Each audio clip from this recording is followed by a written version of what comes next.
I'd like you to imagine a father struggling with a young child. How quickly are you to offer him assistance than a mother doing the same thing? She likely needs just as much help, but we assume she's got this covered and he doesn't know what he's doing. When we see a father volunteering at school, how would you rate his parenting abilities compared to a mother doing the same thing? Fathers often get gold stars for doing anything fatherly. Well, this behavior is expected of mothers. We use parenting stereotypes on an everyday basis, and we're not often aware of how they affect our perceptions. Today, I'm going to ask you to challenge your parenting stereotypes, which are at the root of a very serious problem affecting millions of families worldwide. This is not going to be comfortable for most of you. We know that racial stereotypes are very resistant to change, and we learn those by age 5. Our parenting stereotypes are closely tied to the gender role, traditional gender roles of our parents, and we learn those by age 2. Our parenting stereotypes contribute to a problem known as parental alienation. Parental alienation involves a set of behaviors that one parent does to damage, destroy, or sever the relationship between their children and the other parent. These behaviors range widely in their severity and include things such as bad-mouthing the child to the other parent, or the parent to the child, and making that child afraid to be with that parent. Many parents who are alienated are falsely accused of abuse as a strategy to get custody. Psychologists have long documented these behaviors among divorced, separated, and even intact families. And parental alienation does not discriminate. It affects same-sex and different-sex relationships. It affects people of all racial groups, economic, and income levels. Many parents, grandparents, step-parents, and extended family members are affected by this problem. Based on my research, I estimate about 13% of parents in this room have been targets of parental alienation. That's over 22 million American adults alone. Some people have characterized parental alienation as a form of child abuse, and the impact on children is severe. Children consider both parents important for their identity, and when they are led to believe that one part of their identity is bad or doesn't love them, this has disastrous consequences for their development. Many alienated children develop psychological disorders, suffer academic decline, and have an inability to develop healthy relationships themselves. Many are suicidal. But parental alienation is a form of indirect aggression. The true target of this aggression is the other parent, and children are their weapons. Therefore, parental alienation is a form of domestic violence. And the impact on the targeted parent is also severe. Imagine your child suddenly believing horrible things about you told by the other parent. Trying to correct them will not change their opinion of you, and in fact typically pushes them closer to the alienator. Many parents that I've interviewed have not seen or spoken to their children in years. This is a form of unresolvable grief. And we often think that this is a problem between two parents who cannot get along, and it's not. It's typically one-sided. Yet many parents I've interviewed have sought court intervention to help them, and the judges tell them to kiss and make up, play nice. We don't tell victims of bullying to go and shake hands with their bully on the playground. It doesn't work that way. Parents can use parenting stereotypes to alienate their children very effectively. For example, if a divorced mother tells you that the father of her children doesn't care about them, and this is why he doesn't ever see them, how quickly are you to believe this? It's very easy to alienate fathers from their children because we have very negative stereotypes about them. They're deadbeat dads, they're abusive, they're absentee parents. Many alienated fathers I have interviewed have told me that their once close friends and neighbors suddenly believed horrible things about them without hearing their side of the story. It's very easy to alienate mothers when we can show that they are unmotherly. For example, if a mother leaves work early to pick up her children, how would you rate her abilities as a parent compared to a father doing the same thing? Mothers who violate traditional gender stereotypes are often punished. She's not seen as a good employee if she has to leave work early to pick up her children, and she's not seen as a good mother if she works. In fact, young children rate mothers who work as less effective parents as those who do not, even when their own mothers work. That's how deeply ingrained these stereotypes are. I've interviewed many mothers who were alienated from their children, who were the breadwinners of their families. And when they divorced, this was used against them, with claims that she only cared about her career and not her children. If a father tells you that the mother of his child has a mental illness and is unable to care for that child, how quickly do you believe that? Claims about mental illness, such as depression, are easily applied to women, and these labels are harder to shake for mothers than for fathers. So fathers can alienate very effectively if they can show that they are exemplary, which is not hard to do because we do not expect much of them in the first place, and if they can show that the mother is not motherly enough. Our rigid parenting stereotypes are hurting children and families. Our parenting stereotypes also impact how we perceive policy solutions to this problem.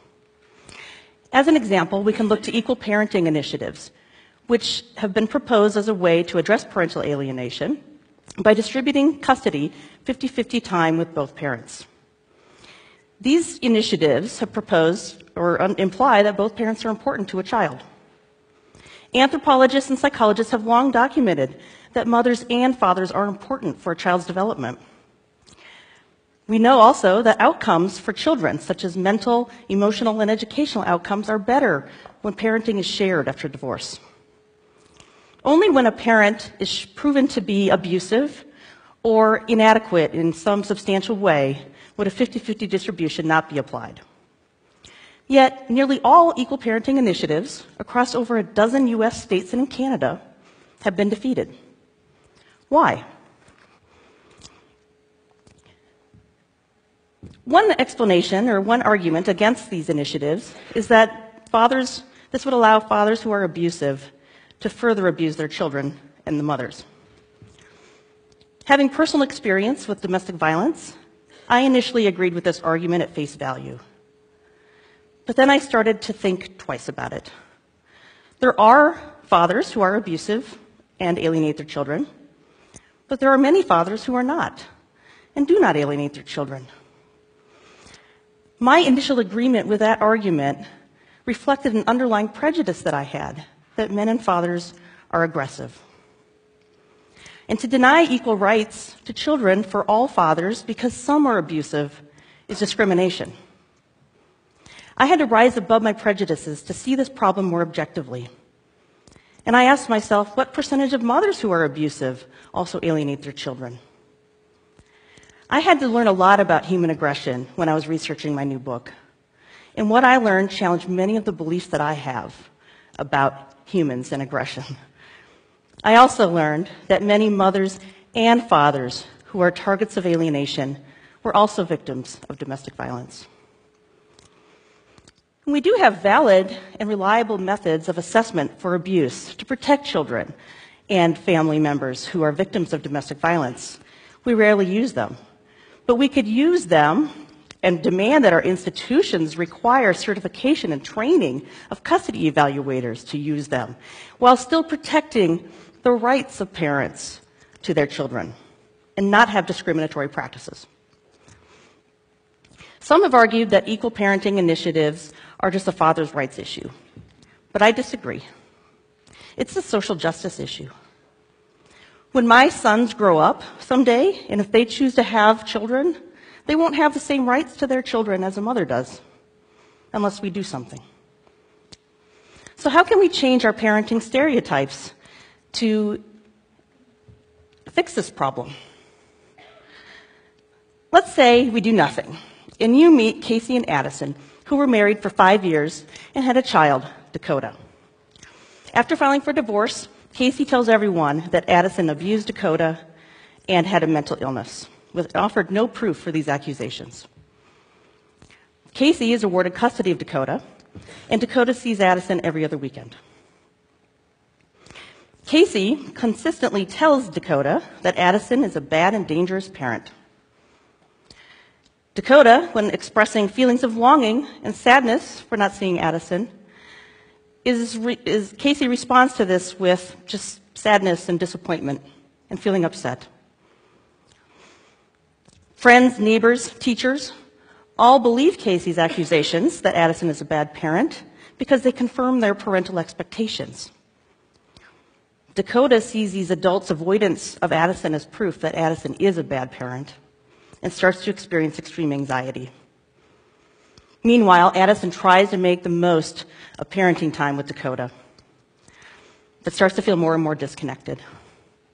Addison feels isolated, depressed, and at times suicidal. Let me ask you, what gender did you assign to Casey and Addison? How did your parenting stereotypes affect how you perceive this family?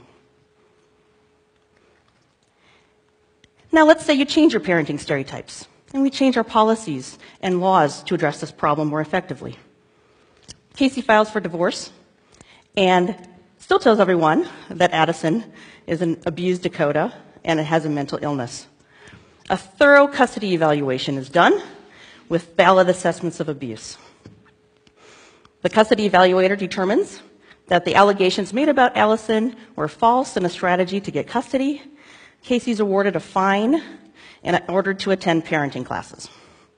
Equal custody is assigned to Casey and Addison.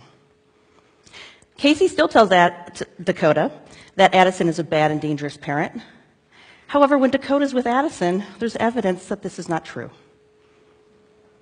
When Casey says that you shouldn't feel sad and upset and lonely when you're with Addison, Dakota spends time with Addison and expresses the feelings openly about how they feel connected to that parent. Neighbors, friends, teachers all question Casey's allegations that Addison is a bad parent because they see that Addison has Dakota 50% of the time and is an involved parent. Dakota still experiences loyalty conflicts when with both parents. Casey still has a very negative portrayal about Addison, but Dakota has a loving relationship with both parents and is doing okay. Note in both of these stories, the motives of the alienator do not change. The behaviors do not change. But what changes are our parenting expectations and stereotypes. And they have a strong impact and minimize the damage done by the alienator. We cannot change our laws and policies about parental alienation until we start changing our parenting stereotypes. Most of us know someone who's a victim or perpetrator of parental alienation. Please learn more about this problem. And don't be a bystander when you see it happening. Let's all work together to protect the best interests of a child in the way that it's really in their best interest. Thank you.